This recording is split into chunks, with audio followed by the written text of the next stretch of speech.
সমস্যা আপনি কি বলে সমস্যা ভাই আমাদের সিস্টেম মতে আমরা কি হচ্ছে যদি রান্না বান্না করতে খাওয়া দাওয়া করতে কালাম আমরা যদি বাচ্চার বাক্য নিয়ে পেতাম কালাম আছে না আমরা কিন্তু বাক্য নিয়ে পেতাম কইছি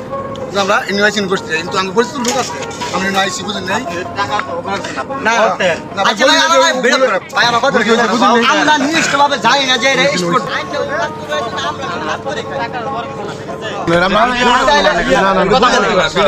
ভাই আমার সাথে কথা বলুন আমি কথা বলবো আরে ভাই কিছু বলবো ভাই কিছু বলতো না ওটা করে জায়গাগুলো দেখতে পাচ্ছি আমাদের সব আচ্ছা ঠিক আছে চুলা করে দেওয়া হয় পানির ব্যবস্থা বলেন নাই যে আমরা রান্না বান্না ভাই আমরা নতুন এখানে আমরা আসলে জানিও না ভাই ঠিক আছে বলেন ভাই রান্না বান্না খাওয়া দাওয়া করতে ওরে তো আমি বলছি করি একটা হাতে দিতে রান্না করে নিয়ে আসছি। না না নিয়ে নি আচ্ছা বলবো বাবা একটা হাতে দেখছেন সবসময়